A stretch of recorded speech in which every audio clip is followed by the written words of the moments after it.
Louvado seja Deus, glórias a Deus. Deus abençoe a vida de cada irmão, a vida de cada irmã. Deixar uma palavra para nossa meditação e entender que o Evangelho ele vai na contramão do ser humano, porque a Bíblia ela nunca vai concordar com o ser humano. Deus ele nunca vai concordar com o ser humano. E se o ser humano ele não entender o que é o Evangelho, não tem como o ser humano alcançar o reino do céu. Agora veja o que está escrito aqui em Lucas 14, que é o que o cristão, a igreja que está na terra tem que fazer, porque se não fazer isso aqui não tem como entrar no céu, não tem como herdar no reino, não tem como entrar no reino dos céus, não tem como. É por isso que o Evangelho para muitos é loucura. Mas 1 Coríntios 1:21 aprove a Deus salvar os crentes pela loucura da pregação. Então essa loucura que pode nos salvar. A loucura da pregação do Evangelho pode salvar o ser humano se o ser humano atentar para a palavra de Deus. Agora vejam aquilo que foi escrito, porque as Santas Escrituras elas foram escritas, inspiradas por santos homens de Deus. Agora veja aquilo que foi escrito para o nosso ensino, para o nosso proveito, para a nossa edificação, para a nossa consolação. Não podemos deixar de forma nenhuma. De forma nenhuma não podemos deixar, ao contrário. Nós temos que atentar cada vez mais para as Escrituras, porque Hebreus 2:1 está escrito: convém que nós atentem com mais diligência para as coisas que foram escritas. O que foi escrito? As Santas Escrituras. Aí 2 Timóteo 3:16, toda a Escritura divinamente é inspirada, proveitosa para redarguir, para ensinar, para corrigir, para instruir o homem de Deus na justiça, para que ele seja perfeito, ele seja também habilitado para toda boa obra. Então, se nós não entender o que é o Evangelho, nós não vamos conseguir chegar lá de forma nenhuma. Jesus ele falou que a porta ela é estreita e a porta continuará sendo estreita. A porta continuará sendo estreita, não pode mudar.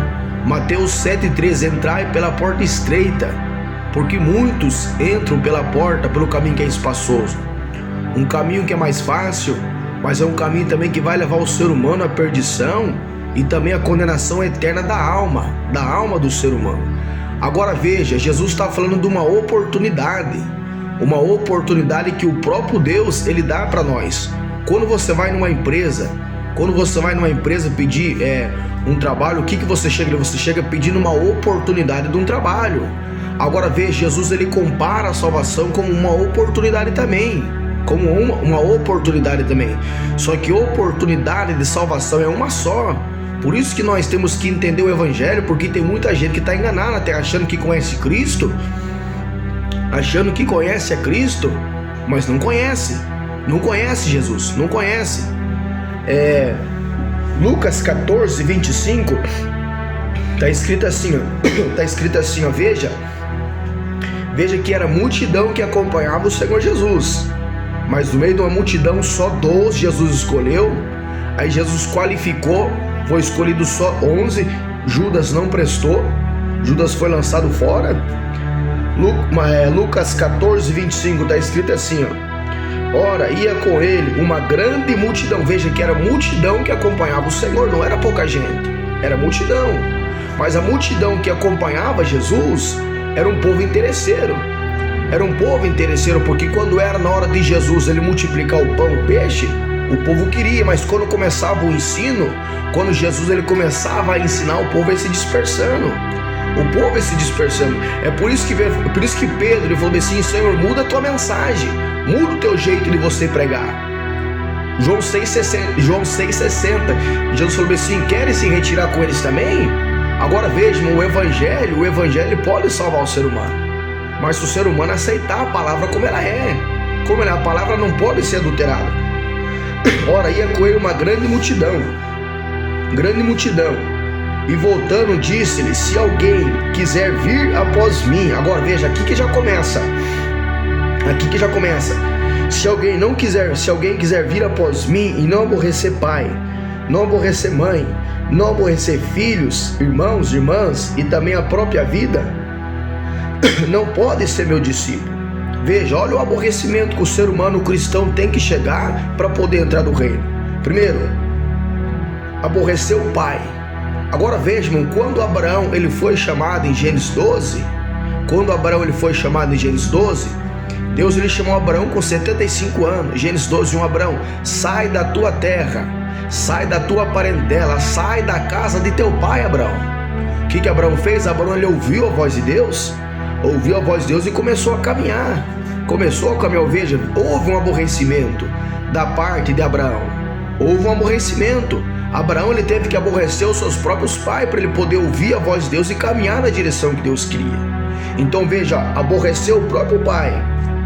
A própria mãe Abraão aborreceu também. Agora veja um exemplo mais bonito para nós do aborrecimento de uma mãe. O próprio Senhor Jesus ele aborreceu sua mãe.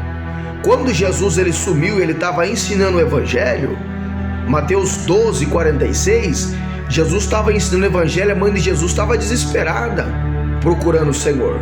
E quando a mãe do Senhor conseguiu encontrar ele, chegou um dos irmãos de Jesus e falou assim: Senhor, a tua mãe está aqui fora e pretende falar com você. Jesus se vira para ele e fala para ela: quem é minha mãe? Quem é meus irmãos? São aqueles que fazem a vontade do meu Pai. Veja que o próprio Senhor Jesus, ele aborreceu a própria mãe. Agora veja quando Elias ele estava lá naquela caverna, que Deus falou assim: Elias, eu vou falar com você. Elias ficou na caverna aguardando a voz do Senhor. 1 Reis 19, 12, veio o vento, o Senhor não estava no vento. Veio o fogo, o Senhor também não estava no fogo. Veio o terremoto, o Senhor também não estava no terremoto. Aí depois veio uma voz mansa, e o Senhor estava naquela voz. Agora quando Elias ele se levantou da caverna, quando ele ouviu a voz de Deus, que ele começou a caminhar, ele se encontra com Eliseu. 1 Reis 19, 21, ele se encontra com Eliseu. E diz que quando ele chegou até Eliseu, diz que ele pegou e jogou a capa. Ele jogou a capa até Eliseu. E olha o que ele falou assim: Eliseu, vem, segue-me. Eliseu falou assim: Senhor, deixa eu beijar o meu pai, deixa eu beijar a minha mãe primeiro, aí depois eu venho. Aí Elias falou assim: tá bom, mas faz conforme você está falando. Se você está falando que você vai beijar o teu pai e você vai beijar a tua mãe e depois você vai vir, então faz isso mesmo. A tua palavra tem que valer, Eliseu. Ou seja, Elias falando para Eliseu: a tua palavra tem que valer, vem, me segue. Ele foi, beijou o pai, beijou a mãe. Só que tinha uma coisa ainda que estava prendendo. O Eliseu ali. Tinha uma coisa que estava prendendo. O que era? Era os boi. E sabe o que ele fez? Ele pegou os boi, ele matou, ele cozeu, ele deu para toda a vizinhança. Porque ele sabia que aqueles boi poderia segurar, poderia amarrar ele. Agora vejam, tem muitas pessoas que não conseguem servir a Deus da maneira que é, porque por causa do financeiro, porque é avarento. Hebreus 13, 5, não sejam os vossos costumes com avareza, mas se contém com aquilo que vocês têm, porque está escrito: não te deixarei e nem te desamparei. Agora vejam, são coisas que Eliseu ele entendeu, são coisas que Eliseu ele pegou e entendeu. Agora veja, irmão, veja também Jó ele precisou aborrecer a sua própria esposa. Jó aborreceu sua própria esposa. Quando o nosso irmão Jó estava sendo provado, ele estava sendo provado no financeiro, ele estava sendo provado no familiar, todas as áreas da vida dele estava sendo provado. Jó 2,9, agora quando a mulher de Jó ela vem até ele, vê ele naquela situação, olha o que a mulher de Jó fala para ele: amaldiçoa o teu Deus e morre. Aí Jó falou assim: mulher, como você fala como uma louca? Se recebemos o bem de Deus, por que uma hora não podemos receber? Veja, o próprio Jó ele aborreceu. Ele aborreceu a sua própria mulher. Agora vejam, são coisas que o cristão, são atributos que o cristão, a igreja que está na terra precisa ter. Agora vejam, tem muitas pessoas que não aborrecem. Você viu Eli não aborreceu os seus filhos. Era um sacerdote que Deus levantou, mas ele não aborreceu os seus filhos. Ele começou a fazer as coisas tudo bagunçada, começou a fazer as coisas tudo bagunçada. Aí quando veio a repreensão, quando veio a sentença que Deus levantou o profeta, 1 Samuel 2:27, veio o profeta até Eli e falou assim: Eli, o Senhor te escolheu como sacerdote para você sacrificar, para você oferecer diante do altar do Senhor e para você levar o efode. Agora, sabe o que significa o eufório? Significa dignidade e inocência, porque era traços que a vestimenta que o sacerdote ele tinha que ter, características, virtudes que o sacerdote podia ter, tinha que ter. Agora veja, ele não tinha eufório, não tinha dignidade, não tinha inocência. Agora o contrário de Davi. 1 Samuel 30, versículo 7, Davi falou assim para Abner: o sacerdote traz para mim o meu eufode. Ou seja, eu estou aqui nessa grande luta, essa provação, esses 600 homens aqui, eles querem me apedrejar, mas eu não perdi a minha inocência, eu não perdi também a minha dignidade, não perdi. Agora veja, era coisa que Eli não tinha. Eli não tinha. Aí o profeta começa a trazer juízo, começa a trazer sentença sobre a casa de Eli, falando: Eli, você dá coice nas ofertas do Senhor, você honra mais os teus filhos do que você honra a Deus. Agora veja, irmão, nós somos filhos, o Senhor é nosso Pai. Malaquias 1:6 está escrito bem assim: o filho honrará o pai e o servo o seu senhor. E se eu sou pai, onde está a minha honra? É Deus falando com o seu povo. Se eu sou pai, vocês são meus filhos. Ele falou assim: o servo ele honra o seu senhor. Agora, se eu sou pai de vocês, aonde que está a minha honra? Aonde que vocês estão me honrando? Veja, o profeta falou assim: Eli, aqueles que honram o Senhor, aqueles que honram o Senhor também honrará. Mas aqueles que desprezam o Senhor, esses serão desprezados também.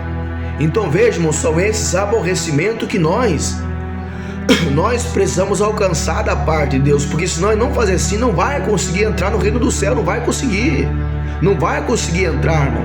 Agora vejam, as obras das trevas, ela tem que ser condenada, irmãos, porque veja, quando Deus, ele, desde o princípio de todas as coisas, o Senhor, ele pegou, ele condenou as trevas. Gênesis 1:4, o Senhor, ele viu que a luz era boa, ele fez aqui, separação. Ele fez separação entre a luz e as trevas. E ele chamou a luz de dia e as trevas ele chamou de noite. Agora veja, são esses aborrecimentos que a igreja precisa alcançar, porque se não aborrecer, não tem como entrar no céu, não tem como aborrecer. Como que um cristão, um pai, vai deixar muitas vezes o filho se embriagar dentro do lar? Como que um pai, a mãe vai deixar o filho usufruir, usar droga dentro da casa ou no terreiro da casa? Não tem como, porque a casa de muitos cristãos na terra está parecendo um bar, ou seja, está em sociedade com as trevas, aquilo que Deus ele condenou. Agora veja a qualificação de José. Por que José ele era mais amado? Gênesis 37:2, porque José ele vinha ao seu pai, ele trazia as más notícias dos seus irmãos. Ele falava para o seu pai: meu pai, aquilo que meus irmãos estão fazendo não é bom, não é reto, não é justo diante de Deus, não é justo. Agora veja, irmão, se o cristão não conseguir alcançar isso e não aborrecer a sua própria vida, não pode ser discípulo do Senhor. Agora veja, Lucas 14:33 está escrito que que se nós não renunciar tudo aquilo quanto nós temos, não podemos ser discípulo do Senhor. Então o cristão ele tem que renunciar. Porque se o cristão não renunciar, o cristão não vai conseguir entrar no reino dos céus. Agora vejam, será que você está aprendendo de Cristo? Efésios 4:20, mas vós não aprendeste assim de Cristo. Não aprendeste, se é que de fato ouviste nele e foste ensinados conforme a verdade que está em Jesus. Agora veja, será que vocês aprenderam em Cristo? Será que vocês estão sendo ensinados em Cristo? Porque vejamos, o que falta hoje é o ensino. É o povo, é os cristãos, é os sacerdotes, os pastores que Deus levantou na terra, eles iam levar o povo a examinar as escrituras. João 5:39, examinai as escrituras sagradas, porque cuidai de eterneis a vida eterna. Agora veja, Israel pereceu quando não tinha ensino. 2 Crônicas 15:3, Israel ficou muito tempo sem o verdadeiro Deus e sem o sacerdote que ensinasse a lei. Por isso que o povo está destruído, porque não há ensino. Não há ensino na terra hoje. Então está faltando o ensino da palavra de Deus. Porque se não tiver o ensino, não tiver a pregação da palavra como é, não tem como a igreja ser salva. Não tem como o povo ser limpo, o povo ser liberto, o povo ser regenerado.